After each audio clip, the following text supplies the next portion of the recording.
الماضي الثلاثاء 15 أذار.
Forces have opened fire on protesters with reports of between 20 and 100 people dead on a day of unprecedented protest against President Bashar al-Assad.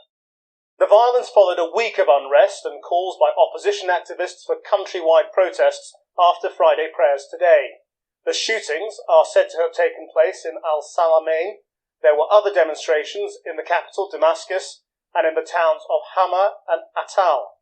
There are also reports of gunfire in the southern town of Dagher, where anti-government protests last week led to the reported deaths of around 50 people. And because of the violence that was seen there, we saw protests in support of the people of Dagher around the country in the past week. We drove sort of 100 kilometers down south to Dagher, and as we entered the city, we went first through one outer ring of security, and then as we approached the center of the city, there was an entrenched checkpoint with two heavy machine guns set up, pointed down the road, and a group of at least, I'd say a dozen or so Syrian army soldiers. They took our IDs. We are accredited to be reporting here in Syria. They worked the radios for a bit, and then they came back to the car and said, sorry, you have to turn around, you have to go back. We are not allowing any media into the city today. They said you can try to come back tomorrow.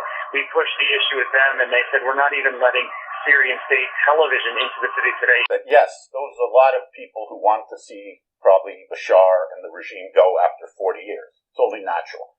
There's too much of a gap in wealth. There's too little development in Syria. There are terrible droughts. But at the same time, there's a party called the Ba'ath Party, and it's a patronage system. And there are hundreds and hundreds of thousands, maybe a couple million people that belong to the Ba'ath Party.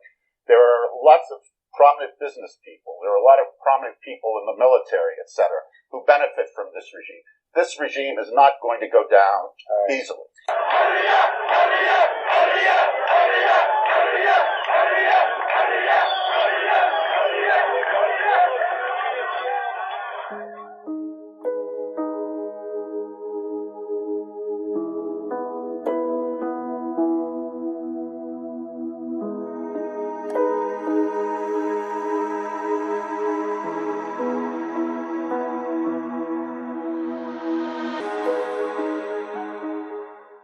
This is What Happened to Syria, a podcast about the country, the people, and their impact on the wider world since 2011. Last time, we left off at what some people would call Chapter 1 of our story. We looked at how events throughout the 20th and 21st centuries gradually contributed to what happened in March 2011. We examined how protests in Syria tied in with a global wave of unrest, particularly in countries that routinely arrest and torture people who express dissent. A quick reminder about our series format. Every other episode will focus on the chronology, on what happened. The remaining episodes are divided between those that focus on topics versus those that focus on a person or group of people. This is our second chronological episode, the third episode in our series thus far. The first episode examined how the Syrian Revolution began. This phenomenon took place at a time when Tunisia, Egypt, Yemen, and several other Arab nations were experiencing outright revolution, or at least unprecedented calls for serious reform. Some heads of state, such as Zayn Ben Ali and Hosni Mubarak, were forced out of power after they had spent decades ruling their nation with an iron fist. Others, typically monarchs who had inherited their power, rather than seized it in a coup, responded to the protests by at least pretending to hear the protesters' complaints about cost of living and public corruption and made a few concessions. The kings of Morocco, Jordan, Kuwait, and Saudi Arabia placated public anger by granting, relatively speaking, greater freedoms, repealing unpopular laws, and forcing corrupt officials to resign. Some of the revolutions in 2011 toppled governments. Some of them simply caused governments to change without pulling them out root and stem. And then you have cases like Libya, where Muammar Gaddafi refused to make any concessions to protesters and helped spark a civil war when he made speeches promising to cleanse Libya, quote, inch by inch, house by house, alleyway by alleyway, unquote, in response to increasing protests against his decades-long dictatorship. By March, the Libyan Civil War, the first of them, was already underway. Anti-government protests had started a month earlier and were immediately met by massacres. The international community turned their back on Gaddafi, while massacres took place in Libya's streets, and several high-ranking officials in the regime announced their support for the opposition. Even Gaddafi's longtime allies were appalled, and publicly called for him to seek a negotiated settlement with the Libyan opposition. Soldiers began to join the protesters and give them weapons, which they used to return fire when Gaddafi's forces came to kill them. And thus Libya found itself engulfed in skirmishes and outright battles by March of 2011. People expected the protests in Syria to turn out like the other examples, concessions or an immediate descent into civil war. But reality turned out to be more complicated than media speculation. Syria, especially its cities, would eventually replace Libya as the Middle East's big war, but not until after the first Libyan Civil War had come to a close and Gaddafi was dead. What people call the Syrian Civil War was slower to develop and went on for far longer, long enough for multiple wars elsewhere in the world to start and finish. The Syrian Civil War came about after the Syrian Revolution, when people tried to achieve reforms by protesting, not by engaging in violence. Our first episode focused on how the Syrian Revolution started, concluding on March 15th, 2011. Today we pick back up on that day to watch how the Syrian Revolution played out and explain why it took such a tragic and ugly turn.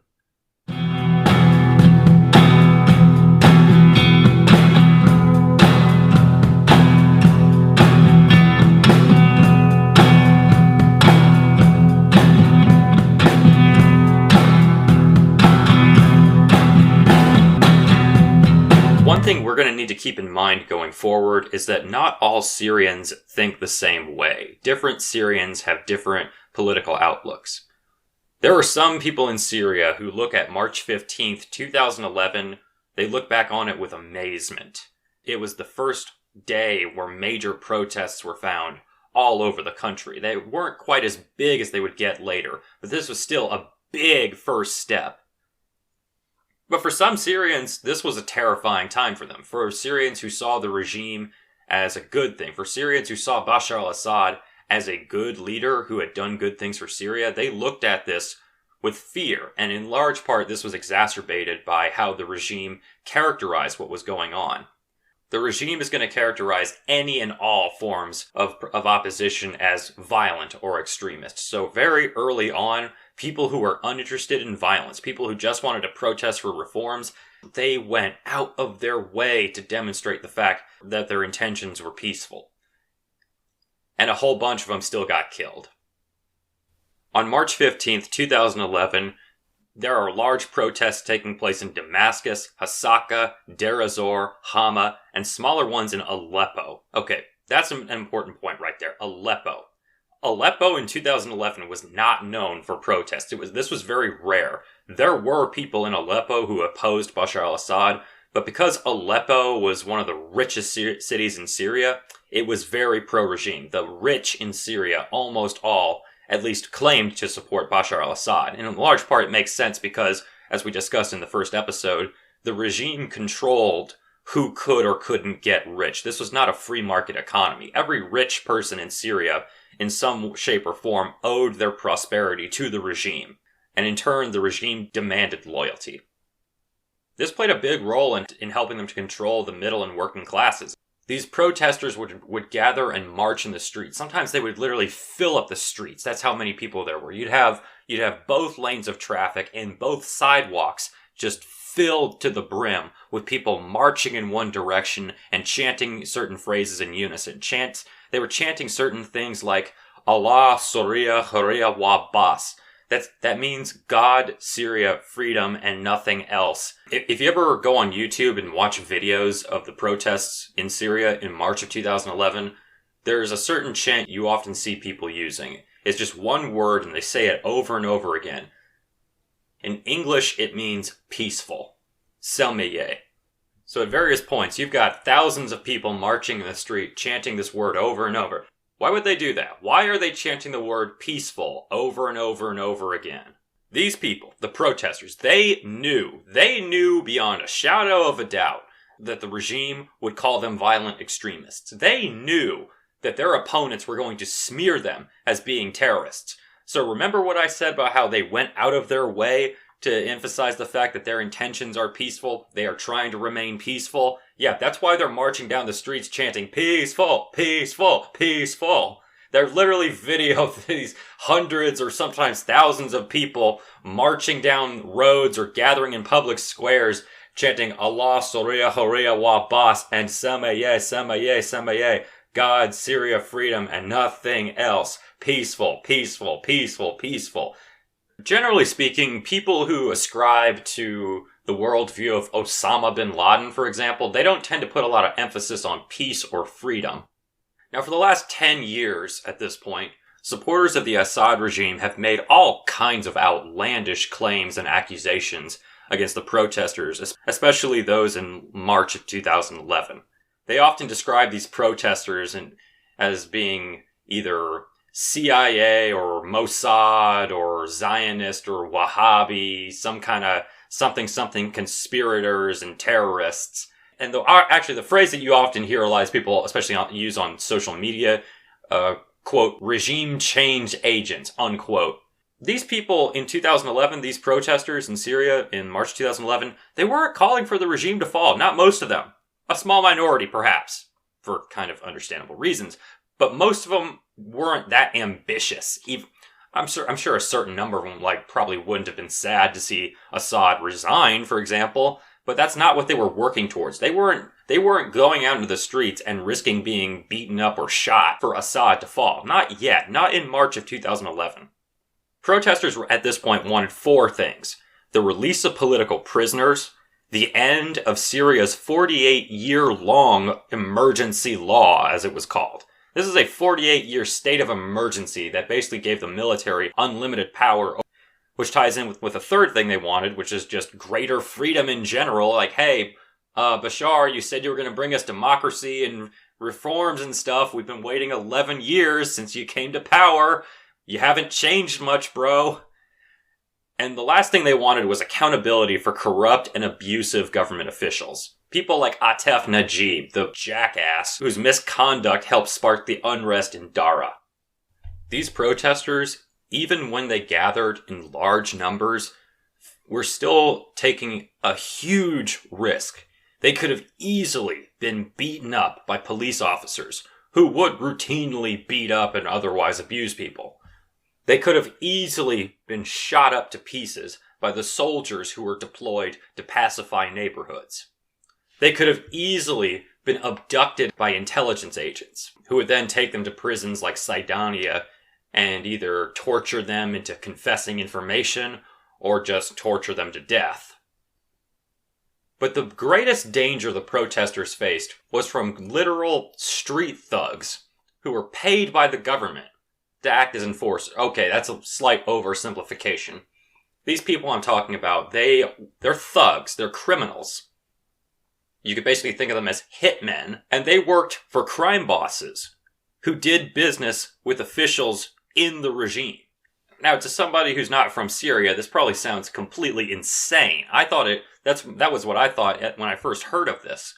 But if you talk to anybody from Syria, regardless of their political outlook, whether they're pro-Assad, anti-Assad, you talk to anybody from Syria, you ask them about the Shabiha, they'll tell you some stories. In fact, you don't even need to go to that effort. I got a quote for you right here. This is from Kassem Eid's memoir, My Country. Quote, "We called these plainclothes agents the Shabiha. They were thugs, ruthless men loyal to the Assad regime. They had been created by Hafiz al-Assad to do his dirty work, mostly Alawites. The closer they were related to the Assad family, the more vicious they were. On this occasion, they were carrying clubs, crowbars, swords, shotguns, and AK-47s. They also deployed SUVs and fire trucks, using their hoses as water cannons." Unquote. He also mentions times where the Shabiha would either fire bullets into the air or would just fire at the crowds. Kassem Eid is a Syrian from Modamia, which is close to Damascus. He is currently a refugee. My Country is his memoir. Again, we try to mix up the academic stuff with the on-the-ground perspective. I got thrown off a little at one point by the mention of swords. I'm just picturing in my head, are these some Ottoman-era family heirlooms? I don't know, it really paints a very vivid picture. And I've seen footage of them using fire trucks like Kassem Eid described, where they spray all the water at protesters the way, it's a water cannon, like he said. And then in some of these videos, they'll literally just drive into the crowds with these fire trucks. God knows how many people they injured or killed doing stuff like that. Before we move on, let's look at another quote about the Shabiha. This is from an academic text. This is from The Syrian Revolution by Yasser Munif. Quote, "The Shabiha, ghosts in Arabic, refers to the informal networks of thugs with whom the Syrian regime has developed strategic relationships with since the 1970s. They are the eyes and ears of the state in the neighborhoods where they are based. To reward their loyalty, the regime allows them to engage in drug trafficking and smuggling of various commodities." Unquote. That was a quote from The Syrian Revolution by Professor Yasser Munif. At this point, the security forces were more inclined to fire warning shots. They'll fire off a few rounds, people get scared, and they run away. Because, people tend to run away when they think they're about to get shot. But in Damascus, at least, there were times where protesters were quite literally set upon by the Shabiha. You had these street thugs, as we've been calling them, showing up with clubs or knives or all the other stuff that Kassem Eid described, and they just go to town on the protesters. They would earn their pay as leg breakers. It was on this day that a longtime pro-democracy activist named Suhair al-Atassi gained international prominence when she gave interviews to multiple news outlets about the protests. She knew she was putting a target on her back doing this, but she still took that risk in order to tell the world what was happening in Syria, in order to counter the imminent pro-regime narrative that this was violent unrest caused by Islamic extremists. She took this risk in order to get the truth out, that this is a peaceful movement calling for reforms. The next day, on March 16th, 200 people gathered in Damascus right outside the Interior Ministry building, calling for the release of political prisoners. Most of these people were beaten up and arrested. But the stuff that was going on in Damascus was just a small taste of what Dara was seeing. One place we're going to mention a lot in this episode and episodes going forward is a neighborhood in Dara called al-Balad. Al-Balad was basically the epicenter of the conflict that took place between the opposition and the regime in Dara. This will be one of the hardest hit parts of Dara when the regime decides to crack down and stamp out opposition in the city. And you've also got smaller scale protests taking place in other parts of Syria. And once again, you've got more police attacking more protesters. But this time, some people start to fight back. Now remember how I said that the day before, on March 15th, people would generally run away when the cops or soldiers would start attacking them? This time, on March 16th, you start to see some people brawling in the streets. Suhair al-Atassi and several other activists were arrested immediately in response to their outspoken opposition to the regime the day before. And in this span of time, you start to see that the regime's early reaction to the protests and the increasing unrest was just all over the place, because you had this vast bureaucracy of 17 or more different intelligence agencies reacting in different ways. Some offices claimed that the protests were in support of the regime, not pointing out its flaws. And again, it is worth pointing out that actual calls for regime change were rare at this point, but that's not what the protests were. They were not pro-Assad. They weren't quite anti-Assad, but they weren't saying, our president is awesome. That's not what they were chanting. There were cases where intelligence officers would infiltrate the protests and shout pro-government or pro-Assad slogans. So that kind of helped feed into that lie that, oh, these are actually pro-Assad protests, because you'd actually have dudes who would sneak in to say that stuff. They were immediately shouted down. It's also almost certain that there were some informants among the protesters. I mean, protesters eyed each other with distrust. Like, you wouldn't even see people make small talk with each other out of fear that the person standing next to them was actually going to rat them out to the regime immediately afterward. This is something that people from free countries don't understand about totalitarian governments. You know, somebody like me from the United States, we don't know what it's like to constantly look at our fellow citizens with suspicion and think, if I do anything in front of them, I'm going to get reported to people who will torture me to death. Now, somewhere around March 17th, you start to see protests outside of Syria in solidarity with Syrian protesters. One such example took place in Cairo, the capital of Egypt. Several Egyptians gathered to show solidarity with Syrian protesters, and this enraged the Syrian embassy security. They briefly kidnapped one of the Egyptians and beat up several others. This is in Egypt. These Syrian security people are doing this in a foreign country, technically speaking. And while all this is going on, we can't overlook the fact that protests are constantly going on in Dagher. The people in Dagher are still angry about the people who got detained on March 6th, ostensibly for writing anti-Assad graffiti. Dagher is already the epicenter of the unrest, but no one is expecting what's about to take place the next day. Tomorrow, March 18th, is yet another day that changed everything in an even bigger way than March 15th. March 15th, 2011 is sometimes referred to by Syrians as the Day of Rage, when they publicly express their anger. March 18th is called the Friday of Dignity, when people proudly stood up. Now, again, I emphasize these protesters don't speak for all Syrians, but the fact that the number of people going out into the streets to say this stuff is going to get bigger and bigger and bigger as time goes on, it goes to show that somewhere around like half the population agreed with them. On March 15th, you had hundreds of people marching in different parts of Syria. On March 18th, you've got thousands in Dagher alone. And Dagher is not a big place either. It's a relatively small city. It's mostly agricultural. Thousands of people took to the streets in Dagher on March 18th. These people were done asking nicely now. They were upset earlier, but now they were angry as hell. They want the people who were detained on March 6th to be released. They want Atef Najib and other corrupt officials to be put in jail. And they're not going to take being abused or humiliated lying down anymore. A relatively small, mostly agricultural community, where family and tribe are the dominant social forces, is now determined to tell a dictatorship that they won't submit to tyranny anymore. This is no longer a protest. This is an uprising. In other parts of Syria, you still have localized protests, but in Dagher, it's graduated to the same kind of uprising you see in other countries experiencing the Arab Spring.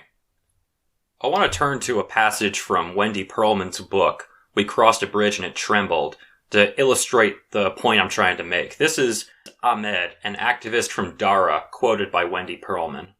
Quote, "People from leftist parties had planned to protest in front of the Dagher City Hall. My father was one of them. When they arrived, they were surprised that the place was filled with security agents waiting for them. So they just walked away, without even raising a banner or chanting a word. The same night, intelligence agents arrested some of those men, including my dad. They insulted them and told them that they better not even think of protesting. The men were set free that night. They decided to have a march the next morning at the mosque after Friday prayers. Unquote. Friday. So March 18th is a Friday. Keep that in mind. Quote. Why the mosque? Because that's the only place where people can gather without the security services stopping them. The next day, there were security agents stationed in Dara's 2 main mosques. So my dad's group went to a new small mosque called Hamza wa Abbas. They found no officers there, but they did find the families of the arrested kids.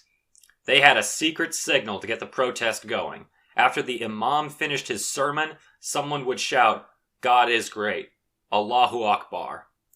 Others would repeat after him, and they'd all walk over to al-Omari, the major mosque in town. And that's what happened.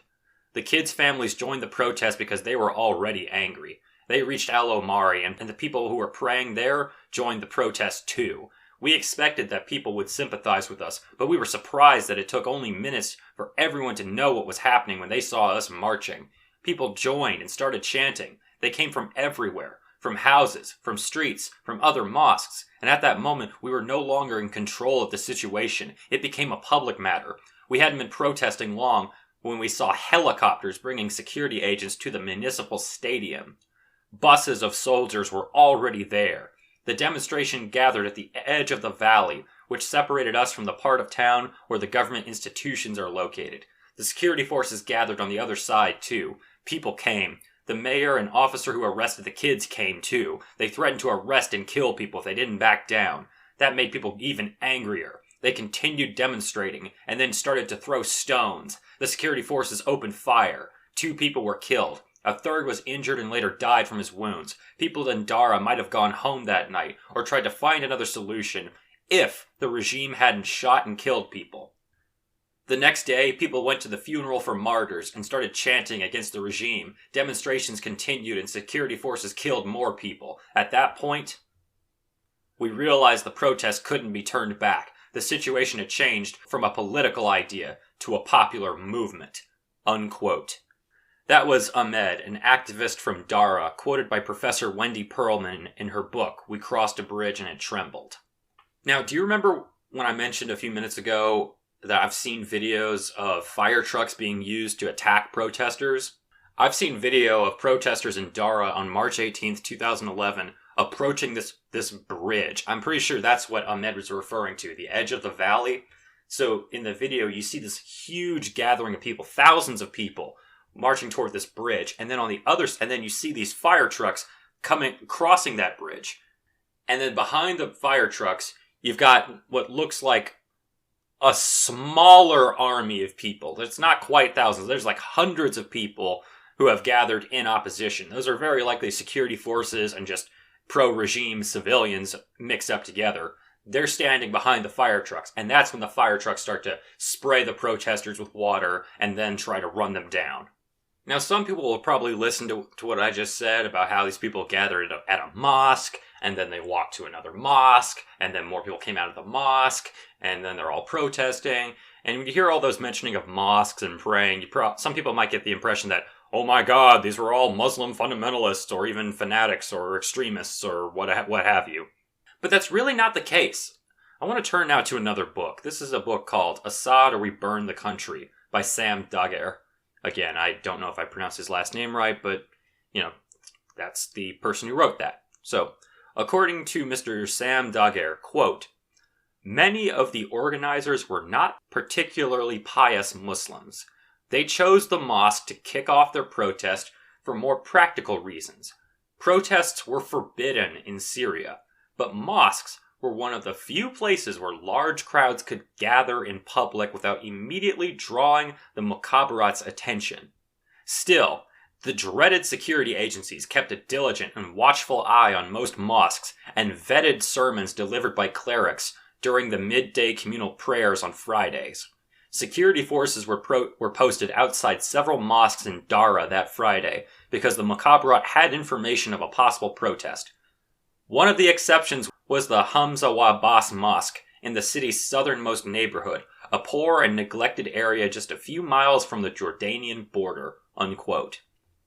That was an excerpt from Assad or We Burn the Country by Sam Dagher. And that neighborhood he's referring to is a neighborhood called Arbain. I can't even say it. It's the neighborhood where those teenage boys and young men snuck out at night a month earlier and sprayed a wall with anti-regime graffiti that led to all those people being arrested, which kicked off this whole mess. One thing leads to another. Speaking of one thing leading to another, a lot of measures that the regime took in an attempt to make the protests stop ended up exacerbating the protests. In particular, on March 18th, you had an increase in the number of people who were killed. Nowadays, you see more and more security forces are switching from firing warning shots to shooting to kill. A whole bunch of people got killed on March 18th, 2011, mostly in Dagher. But this tended to result in bigger protests, because the funerals for all those people, which would usually take place a day or two afterward, would become their own protests. And as we just saw with the quotes we went over, these protests are contagious. This is some facet of human nature. It's something primal, where we see a group of people chanting something, doing something, and for some reason we feel compelled to follow and partake in it. It's difficult to describe for people who haven't experienced it firsthand. Something like that compelled Syrians, when they saw their countrymen marching in the streets chanting Allah Syria Khorea wa Bas, to join in and also chant Allah Syria Khorea wa Bas, God, Syria, freedom, and nothing else. So while the uprising is getting started in Dagher, you still have smaller scale protests taking place in other cities throughout Syria. There were people in Duma, for example, protesting in solidarity with Dagher, as well as for their own grievances, especially economic ones. These were oftentimes protests that would directly mention Rami Makhlouf, Bashar al-Assad's cousin, and basically the oligarch of all oligarchs in Syria's corrupt economy. Roughly 200 people gathered at the Umayyad Mosque in Damascus to protest before they were dispersed by the police and Shabiha. Now, it's worth pointing out here that Damascus was a uniquely difficult place to protest, being the country's capital city. Every national capital has a higher than average amount of security in it. So in Damascus, that place, you couldn't be as open as you could be in a place like Dagher at this point. But it's not just Damascus. You also had 200 protesters who gathered at the Khalid al-Walid Mosque in Holmes, and a couple thousand people marched in Banyas chanting God, Syria, freedom only, Allah, Syria, Khorea wa Bas. And of course, violence by law enforcement and Shabiha also took place there. So March 18th, just this huge day. I'm sorry if it sounds repetitive to March 15th, but March 18th was March 15th on a larger scale. Syria has not seen a day like this since the early 1980s. Some people at this point in 2011 were hopeful and even joyous. Others, oftentimes the rich, but not always. There were also people in the working and middle classes who supported the regime for various reasons. There were some people who looked at this with fear. And at this point, I want to turn to a book that I think we're going to be quoting a lot. This is a book called The Impossible Revolution by Yassin al-Haj Saleh. Now, this guy is not like the other people I've quoted. He's not just some academic. Yassin al-Haj Saleh is a guy who has spent his entire life as an activist for greater rights in Syria. He is often described as one of the greatest writers and the greatest thinkers, not only in Syria, but in the Arab world. Yassin al-Haj Saleh could basically be described as the philosopher of the Syrian Revolution. And he writes in his book, The Impossible Revolution, quote, "The Syrian Revolution is one of a working society, of people who make a living from their work, as opposed to those who live on the profits of their position or power-associated privilege," unquote. That right there, that gets to the important part of the Syrian Revolution. Those people that he mentioned, the working class, the people who make their living from work instead of from who they know. Finally, these people are getting a say. Well, okay, it's not so much that they're getting a say, more so that they're finally standing up and demanding one. So now we're at a point in the story where we reach what one could call perhaps an interlude in the chaos and unrest. Not entirely, but that's just sort of a way you could describe it. Trying to get better at pacing this, at not just going on and on and on and on, trying to get better segments in the show. So, alright, segment change. Things are kind of calming down, but not... Things are calmer at this point than they were the day before. You can put it that way. March 19th to March 24th is this period of time between two different days of chaos. But they were still chaotic in their own right. You've still got protests going on. You've got funerals for people who were killed on March 18th, causing more protests on the 19th and the 20th and the 21st. And then more people get killed there, and then they have funerals, and that causes more protests. So you can see how the snowball effect is taking place. And you also have the regime's reaction. Between March 19th and March 24th, the Syrian government's reaction to what's going on in Syria could basically be described as, it's its own form of chaos. It's a chaotic panic, basically. Actually, there is one place that's sort of the exception to this trend I described that didn't really calm down very much, and that place is Dagher. Yeah, Dagher. I know we keep mentioning it over and over again. There's a reason why people say it was the epicenter of the Syrian Revolution, because it kind of was. Dagher is going to come up over and over again in this episode and future episodes. So, once again, we turn to Dagher. On March 19th, when things have relatively calmed down elsewhere in the country, 20,000 people gathered at the funerals for people who had been killed the day before. And then like I said, these funerals end up becoming their own protests. And once again, the government responds by firing off tear gas and live ammunition, killing more people, injuring more people, and angering more people, thus causing the larger protests we saw in the days that followed. At the risk of sounding crude, the Syrian government's actions between March 19th and March 25th are often described by Syrians as being schizophrenic. Again, I don't mean that as an insult for people who suffer mental illness, but that's the word you often hear when people from the country talk about this. So March 19th and March 25th, you've got incidents of state brutality mixed with half-hearted attempts at appeasement. You know, a small number of political prisoners were released, but you still have more people being subject to threats or arrest. It's like every time, everything they do as like a measure of appeasement is canceled out by another episode of brutality, because it's not just an example of the left hand not talking to the right. You've got a dozen different departments not coordinating with each other. A dozen different intelligence agencies and other state government offices. And one measure they instituted in an attempt to quell some of the unrest. They started enforcing curfews in places like Damascus. Kassem Eid describes this in his memoir, My Country. Somewhere between March 18th and March 21st, this incident took place. Quote, agents armed with AK-47s would scream at any resident they saw on the street, "There's a curfew! Get the hell off the streets, you dog! If you don't get back inside your house, I'll go inside and rape your sister." Unquote. Damn. That was a short passage from My Country, Kassem Eid's memoir. I should say now, if I haven't said already, Kassem Eid was a resident of Modamia. That's a town right outside of Damascus. So it's somewhere around March 20th when we finally have word of Bashar al-Assad, the tall man himself, finally taking a personal role in the matter when he finally sent a delegation to Dagher. His delegation offered condolences, but didn't offer any concrete change. They made no mention, really, of the teenagers and young men accused of spraying graffiti on March 6th being released.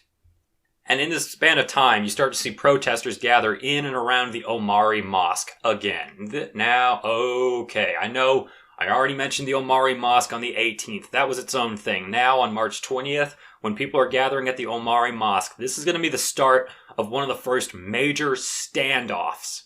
I mean, I'd go as far as to call it one of the first battles of the Syrian Civil War. I'll just say it. So you've got this third day in a row of protesting in Dagher, where security forces once again open fire on them. And now some of the protesters responded to being shot at. They've been getting shot at for how many days now? 18th, 19th, 20th, 21st. Okay, so it's been 3 or 4 days now. They've been getting shot at every day.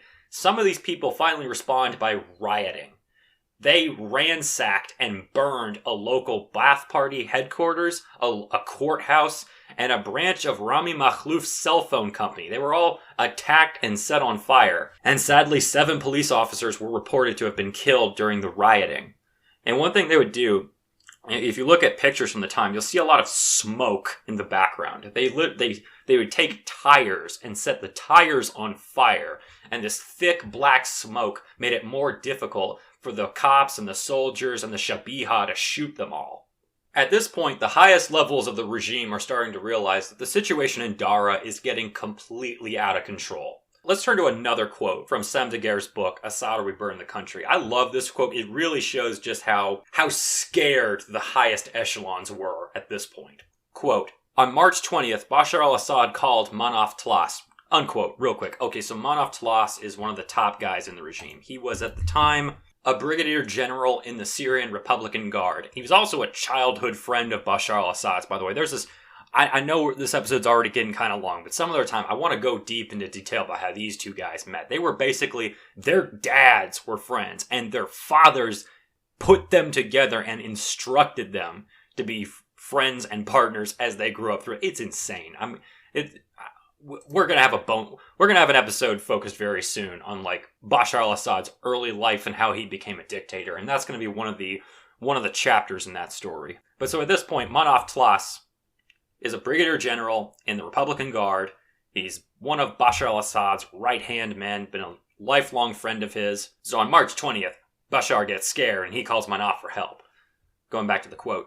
Quote, on March 20th, Bashar called Munif Tlas at the base. It was their first contact since the deaths in Dara. Bashar decided to follow the advice of hardliners like his brother Maher and cousin Hafez on how he should deal with Dara, but he still wanted to sound out other people close to him. Maybe there were other ways of bringing the situation under control. Maybe he was missing something, or not being given the full picture by the hardliners. He also wanted to see where everyone stood on what just happened in Dara, who was in favor of a tough response and who was not. What's your decision? Bashar asked Munif. My decision is that you throw Atef Najib in jail and fire the governor. Go down to Dara tomorrow and make peace with the people, said Munif. He told Bashar that the families of the dead should be generously compensated, and all of those detained in Dara, including the boys who had sprayed the graffiti, should be released immediately. What do you know about the dead? Asked Bashar. They were killed during the protests. They're not from powerful families, but you should still go down and be conciliatory, said Munif. Munif explained that this would quickly bring the situation under control, the idea being that Bashar's gesture would mean a lot to Dara's people, who were seen within the regime as simple and emotional tribal folk. These are generous and good-hearted people, said Munif. Okay, said Bashar, before ending the call, unquote. That was an excerpt from Assad or We Burn the Country by Sam Dagher.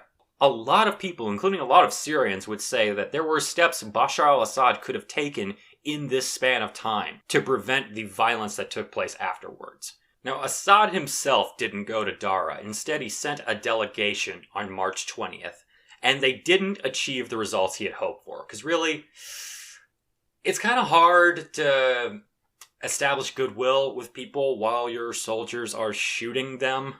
Yeah, not great communication. Like I said, the whole government response was very uncoordinated. And that contributed to what happened on the next day, on March 21st. On March 21st, thousands of people gathered in Dara for the funeral of someone who was killed on the 19th. And a similar scene played out once again. Okay, another funeral, people gather, it turns into a protest, and then the security forces attack it. So Assad sees this, and he gets worried. He's like, oh, yeah, this isn't turning out how we thought it would. And he personally ordered the release of some of the people who were arrested on March 6th. And he even starts firing some of the people who helped cause this mess. So finally, he takes some of Munif Tlas's advice. And in this, the protesters achieved one of the things they wanted. They did want corrupt and abusive officials like Atef Najib held accountable. And you didn't quite see people arrested like the protesters wanted, but at least you see people losing their jobs. It's a start. But even still, you still have hundreds of people protesting in Dara and other cities, because they still want the end of the emergency law and the release of political prisoners, some of whom have been held in prison for most of their entire lives. Alright, so now, chronologically speaking, we return to the Omari Mosque in Dara. And real quick, I want to say one thing about the mosque real quick. The Omari Mosque It was one of the oldest mosques in the world at this point in time. It was built right around the earliest days of Islam in Syria. It is very old. This is a mosque well known not only in Syria but throughout the world. It's a revered place. So that's why what I'm about to describe next was so shocking to people. Imagine, don't think of your average church. Think of like the Vatican. Think of something on that level, like that kind of ancient. So on March 22nd, the protests at the Omari Mosque, which at this point security forces have been threatening to take back by force for days, things took a really ugly turn. The security forces opened fire. They just sprayed people, violently evicted the protesters from the area. Several people were beaten up or shot. According to a BBC article written at the time, quote, "Some protesters had erected tents outside the mosque. They said that they were going to remain there until their demands for greater political freedom and an end to corruption were met. But shortly after midnight, the power supply and telephone lines to the area were cut. Witnesses said police released tear gas and fired live ammunition at protesters around the mosque. Ali Ghassab al-Mahamid, a doctor who had gone to help victims of the violence, was killed, Reuters news agency reported. One witness said he was shot dead by a sniper. A political activist said the old quarter was in darkness. It is still difficult to know exactly what happened." Unquote. Later on, the survivors went on to describe in greater detail just what exactly happened. One of these people is quoted by Wendy Pearlman in her book, We Crossed a Bridge and It Trembled. Quote, The first protest was on Friday, March 18th. Then there were the funerals and more demonstrations. On Tuesday night, a sit-in began at the al-Omari Mosque. Around 3 o'clock in the morning, regime forces stormed the mosque from all directions. They killed dozens and injured more. They burnt holy books and wrote things on the wall like, "Do not kneel for God, kneel for Assad." People in all the surrounding villages heard about the massacre in al-Omari Mosque and started coming to Dara city. They entered, chanting, "Peaceful, peaceful, peaceful." And then the security forces opened fire on them. Imagine, this village has 10 dead. This village has 5 dead. This village has 3 dead. This has 2 dead. This is how the revolution exploded in the entire province. Each funeral became a protest. That was a quote from Abu Tharir, an engineer from Dara, quoted by Professor Wendy Pearlman in her book, We Crossed a Bridge and It Trembled. Now, a quick note about Syrian geography. Syria is one of those places where the provinces all have the same name as the provincial capital cities. So Dara, the city of Dara is the capital of the province of Dara. The city of Aleppo is the capital of the province of Aleppo, so on and so forth. So because you have all these people coming in from the small towns and villages surrounding Dara, these people are coming in to the main city of Dara and getting killed there. With that, the uprising in Dara begins to spread outside to those smaller communities. You know, like Abu Tharir said, suddenly it spread from the city to the entire province. It was somewhere around this point in time when the government kind of started to get a bit more coordinated in its response to the uprising, at least on the media front. Somewhere around March 23rd, at least somewhere around this span of time. It's hard to say exactly.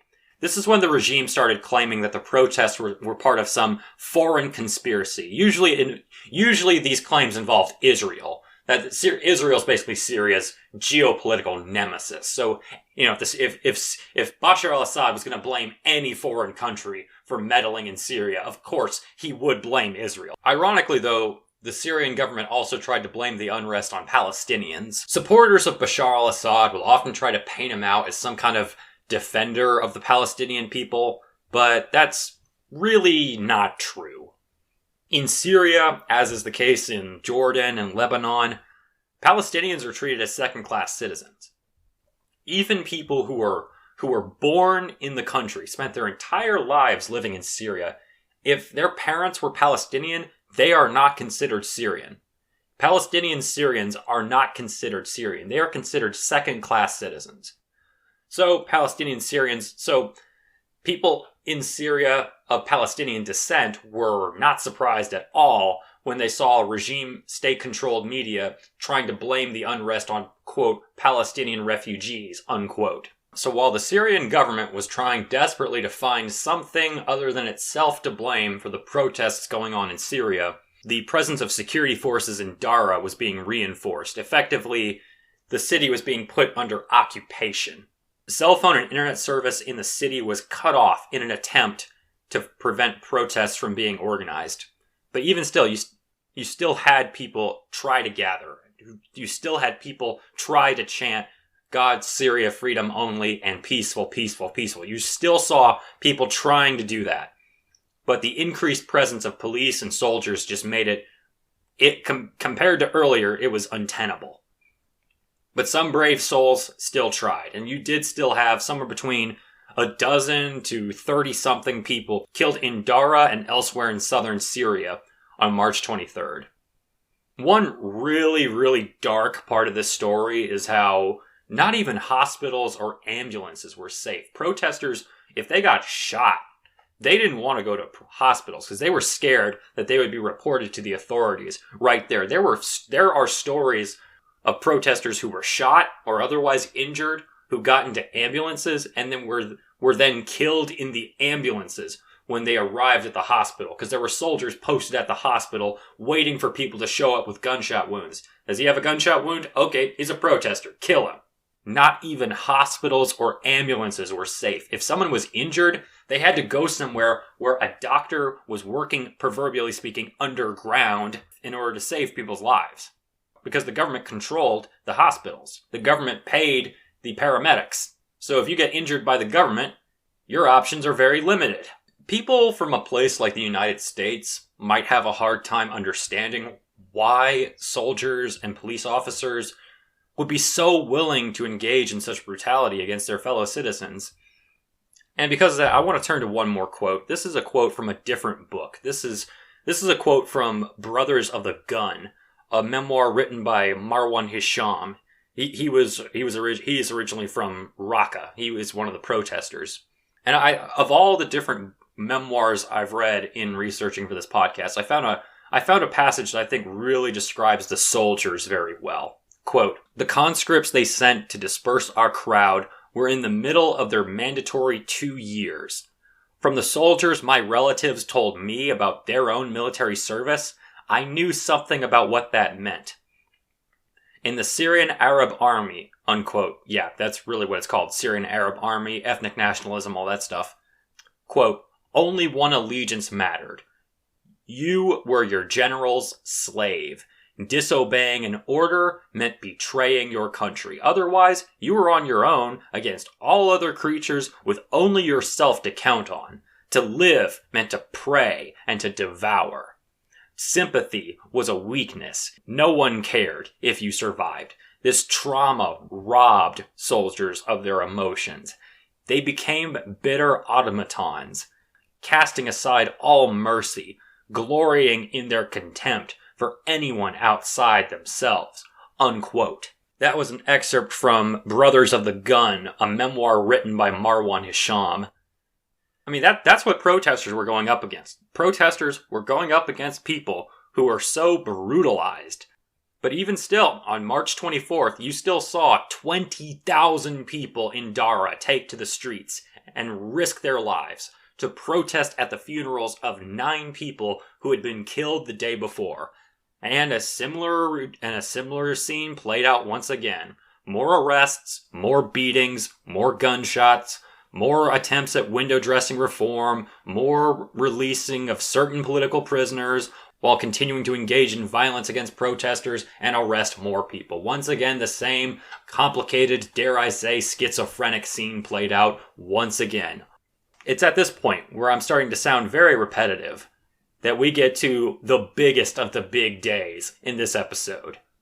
Now, if to people who've been listening to this, y'all probably thought that March 15th or March 18th was the day that all hell broke loose in Syria. No.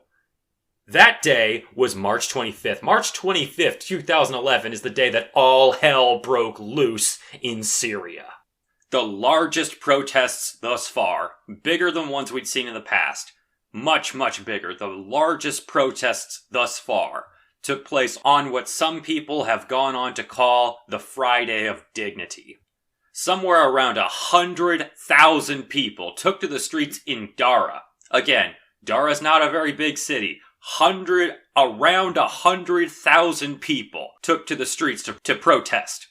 I'm not talking about thousands of people. I'm not talking about just tens of thousands. I'm talking about somewhere in the high tens of thousands at least, if not more. This was very close to being one of the first openly anti-regime protests throughout the country. They weren't yet using the classic Arab Spring chant, Ashab Yurid Iskat an-Nizam, the people demand the fall of the regime. They weren't saying that yet. But for the last week and a half at this point, protesters in Dagher have been getting shot at. And when you've been shot at for multiple days, generally speaking, people get irritated. These people are angry as hell now. Earlier, on March 18th, they were done asking nicely for Bashar al-Assad to deliver on his promises and reform the system. Now they are demanding it. Now they are angry. They were demanding it on March 18th. Now they're past demanding it. They are shouting from the rooftops. 100,000 people have gathered in Dagher to vent their rage against Bashar al-Assad and his failures. They also insulted Bashar al-Assad's brother and some might say chief evil minion, Maher al-Assad. Maher is basically the militaristic, slightly more deranged version of Bashar al-Assad. I'll go more into detail about Bashar, Maher, and the rest of that family in another episode another time. Basically, all you need to know about Maher al-Assad at this moment is that he prides himself on being this strong military figure, and these protesters were calling him, among other things, a coward. They were literally saying, Maher, you are a coward. Now, as is typically the case in a situation like this, typically a majority of the people who go out into the streets are there to protest, to use words rather than actions to express their anger. But what often happens is you have a small minority of those people, a single-digit percentage, who end up deciding they'd rather engage in rioting rather than peaceful protest. And as is often the case, those rioters and their violent actions were used to smear the nonviolent majority. So while a majority of the people who were gathering in Dagher were protesters, a small number of them went on to engage in riots. They ransacked the governor's office, tore down pictures of Bashar al-Assad. Remember, Bashar al-Assad, as the dictator of Syria, has pictures of himself in every public place. They're going around tearing his picture down. That's unheard of in Syria. And to top it all off, not only did they do that, not only have they already gotten into territory where they could get tortured to death, they just committed this grave secular sacrilege, tearing down Bashar al-Assad's pictures. On top of that, they also tried to set a statue of Hafiz al-Assad on fire. I've seen the video. They set it on fire. They didn't destroy it. They didn't succeed in destroying the statue, but I mean, it's in flames at one point. I have seen the pictures of it. And in this secular, authoritarian, nationalistic, fascist state, this is equivalent to heresy. This is a country where the dictator is worshipped by some people as a god. There's a reason why they call it cult of personality. And in the Assadist cult of personality, what these rioters in Dagher, who make up a small percentage of the roughly 100,000 people protesting at the moment in Dagher, what these rioters have just done is like the ultimate heresy or sacrilege. I mean, there's a reason why a few days earlier at the Omari Mosque, they reportedly spray-painted graffiti saying, "Don't kneel for God, kneel for Assad." I mean, some of these soldiers and Shabiha really do mean that. So I'm not sure exactly how they reacted when they saw Bashar al-Assad's pictures being torn down and Hafez al-Assad's statue being set on fire, and Maher al-Assad's name being dragged through the mud, being called a coward. I don't know exactly how they reacted, but I can tell you what happened next. The soldiers and the Shabiha and the other pro-government militia types, they all started shooting. I don't know if it was because they just saw it happening, and they were just like, oh my god, this is unbelievable, and they just like, it was just like an act of hot-blooded rage, they just opened fire, or maybe they got orders, maybe they received orders from higher up, I don't know, but either way, they started shooting. Another reason why March 25th, the Friday of Dignity, stands out is because you also had a widespread proliferation of the protests. It's already been spreading, but now it's like we're not just at stage 2 anymore, we're at stage 3. That's how much it's spread. But it's not just like major cities like Damascus. Now you've also got cities like Latakia, Tafas, Raqqa, Al-Sanamain. I have no idea if I said that right or not. Places where there hadn't been protests before are having protests against not the regimes specifically at this point, but against what people have been complaining about, the corruption, the brutality, everything I've been going on and on about in this episode. Now more people are joining in. And the places that had protests earlier, like Damascus, they're having even bigger protests. And the third reason why March 25th stands out is because of a sharp rise in the number of people killed by the regime. This wasn't just warning shots and then one person being killed here, one person being killed there. No. March 25th, 2011 was the day when the Assad regime began to massacre protesters. Headlines from the day report 20 people dead in one place, 20 people dead in a different city. All in all, it adds up to at least 100 people being killed across Syria in a single day. Shabiha and soldiers would spray crowds with automatic fire, while snipers would randomly pick off protesters. The message was clear. They're not going to hesitate to kill people anymore. The regime would soon claim that the protesters in Dara and elsewhere were armed, and that their forces fired in self-defense. But protesters and journalists who covered the protests have consistently denied this claim. Zaina Khodr is a Lebanese journalist who managed to smuggle herself into and out of Dara despite it being increasingly sealed off by Syrian security forces. This is what she had to say. Well, I was in Dara for more than 5 to 6 hours yesterday. We watched the march. We attended the funeral. I did not see any arms on the protesters. I cannot really be sure if that was the case in other areas, but in Dara, definitely, I did not see even a gun. And that's what people there told me, that we are unarmed. We just want to protest peacefully so that we will achieve our rights. The man was very clear. This is not a revolution against the regime. I did not hear one chant against the president, one chant calling for the downfall of the regime. People there are definitely angry. A lot of blood has been spilled, and this is a tribal region. The culture of any tribe is revenge. So the government really has to work very hard right now to reconcile with the people of this area if they're going to be able to contain the unrest and stop it from spreading to other areas. That was Zaina Khodr speaking to Al Jazeera English shortly after March 25th, 2011. In early 2011, this is shocking. It's shocking to see 100 people killed in a single day by security forces. Imagine that. Imagine you wake up one morning and you hear that 100 people who are protesting in various parts of your country were killed by police or soldiers or just pro-government thugs. How would you react if you heard that? People in Syria are shocked by this. They are shocked by they were already shocked by what was happening in Dara. Now they're shocked at what's happening all over their country. 100 people were killed in a single day. That's what it took for the outside world to finally, to a certain extent, start paying attention to what's happening in Syria.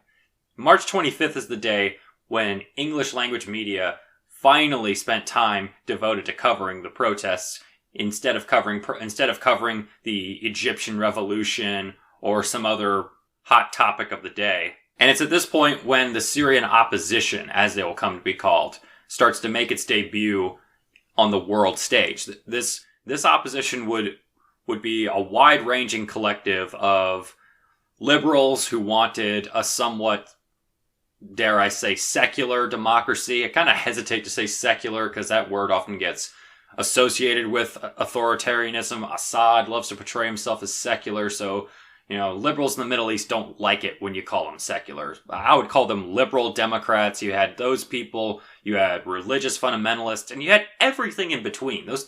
Those two labels, liberal, pro-democracy, or religious fundamentalist, those aren't always mutually exclusive. And so it's on March 25th where the world finally started paying attention to the fact that Syria is not just Assad, that there is another side to Syria that does not approve of his rule, of his corruption, and of his brutality. And I'm saying his now, for a specific reason. Up until now, people had been careful. They knew what could happen if they mentioned Bashar al-Assad directly. So instead, they talked about stuff. They didn't make it about him. They wanted Atef Najib held accountable. They wanted corrupt, abusive officials held accountable. They wanted certain people, especially those detained on March 6th for allegedly spray painting anti-regime graffiti. They wanted those people released. Nobody was saying the people want to bring down the regime yet. But what happened on March 25th contributed to that. The people kept giving Bashar al-Assad, they kept giving the man himself chance after chance after chance. Every single time. He spurned them, and he sided with the people who were killing him in the streets. With the exception of a single-digit percentage of the protesters, these are people who weren't engaging in violence or rioting. They were assembling in the streets, they were marching, and they were chanting, peaceful, peaceful, peaceful, Semeye, Semeye, Semeye, God, Syria, freedom, Allah, Syria, Horaya. Or they just be repeating the word freedom over and over. I know it sounds cliched, but this is really what they were chanting. I know it sounds like a rip-off of Braveheart, but yeah, that's how it went down. And that alone was enough for soldiers, police officers, and militia thugs to start shooting them. Not warning shots, shooting the people, and killing 100 of them across the country in a single day. That's why March 25th, 2011 stands out.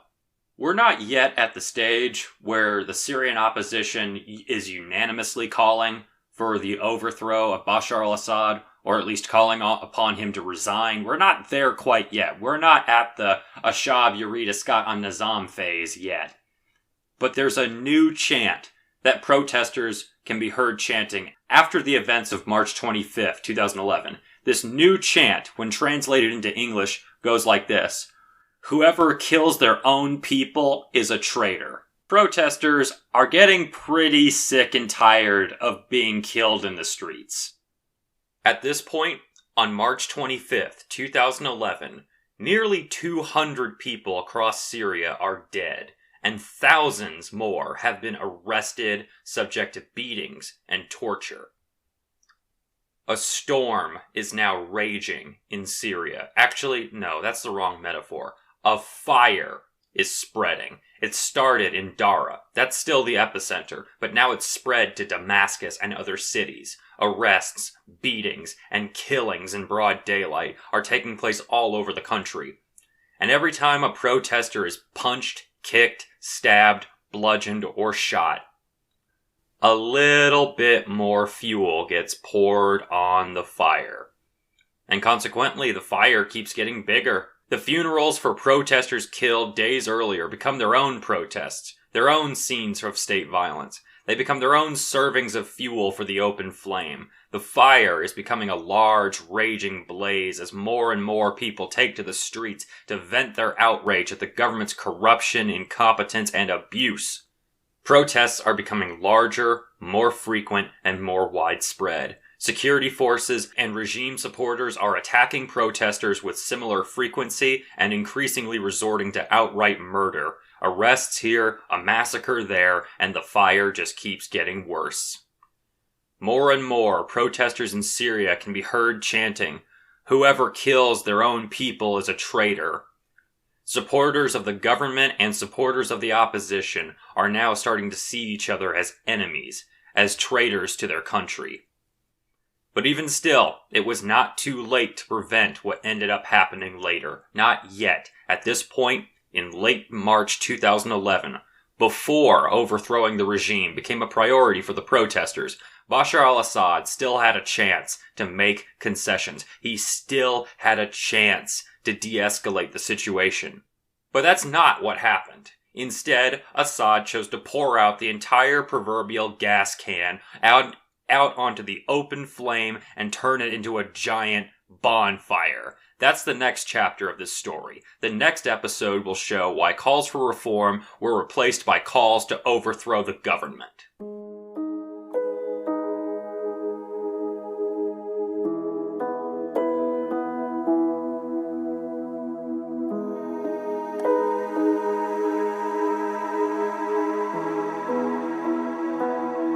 Thank you for listening to What Happened to Syria, a podcast about the country, the people, and their impact on the wider world since 2011. This episode didn't turn out quite as expected, at least not from a production standpoint. I had intended to start on March 15th and end this episode on March 31st, but this has already gone on for way too long. I'll have to make some changes to the upcoming episodes, but overall we're still on track.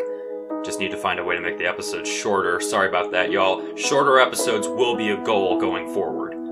If you think we got something wrong or want to come on the show as a guest, go ahead and email us at whathappenedtosyriapodcast@gmail.com. That's the title of the podcast with no question mark and then the word podcast in it at gmail.com. It's literally whathappenedtosyriapodcast@gmail.com.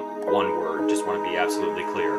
You can also follow us on Twitter at SyriaPod. That's @ uppercase S, Syria, uppercase P, pod. Follow us on Twitter so you can stay up to date with us on future episodes.